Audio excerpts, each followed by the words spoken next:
বর্তমান সময়ের তথ্য হিসাবে জিওর যেই আপডেটটি 2024-এর জুন মাসেই যেই আপডেটটি আসছে, জুলাই মাসে লঞ্চ করবে। 209 টাকার আগে 28 দিনের জন্য পাওয়া যেত প্রতিদিন 1 জিবি ডেটা। এই প্ল্যানটির খরচ বেড়ে হয়েছে 249 টাকা। এই মুহূর্তের ব্রেকিং।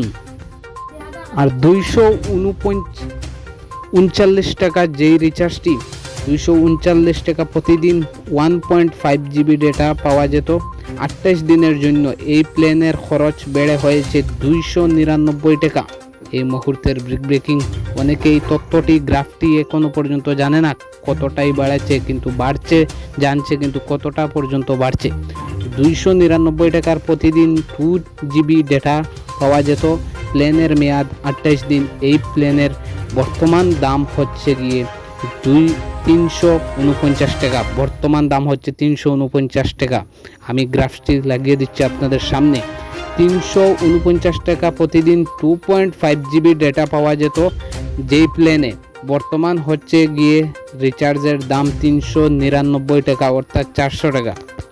সঙ্গে আরও একটি ভালো খবর, চলিত প্ল্যানের ভ্যালিডিটি থাকা শেষ পর্যন্ত মানে আপনার এই রিচার্জটি হবে না। চলিত রিচার্জটি আপনার কমপ্লিট হওয়ার পরে এই রিচার্জটি করতে হবে।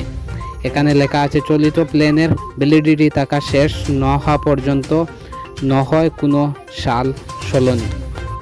আর অবশেষে চলিত প্ল্যানের ক্ষেত্রে প্রযোজ্য এই মানে আপডেটটি হবে না।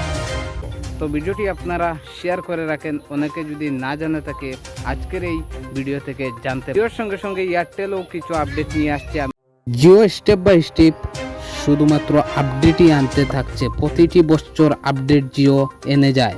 5G পর 4G, 4G পর 5G এরকম করে অনেকটি আপডেট নিয়ে আসলো। প্রথমে ফ্রি, তারপর কিছুটাই রিচার্জ করতে হয়, তারপর এয়ারটেলের সঙ্গে কম্পিটিশন। দুটি সিমের কম্পিটিশনের কারণে আম পাবলিকের অনেক অসুবিধা হচ্ছে। ভিডিওটি আপনাদের যদি কিছু হেল্পফুল ভাবেন, ভিডিওটি শেয়ার করে দিন। আর এই পেজটিকে প্রতিটি মুহূর্তে এরকম ভিডিও পেতে ফলো করে রাখেন। ধন্যবাদ।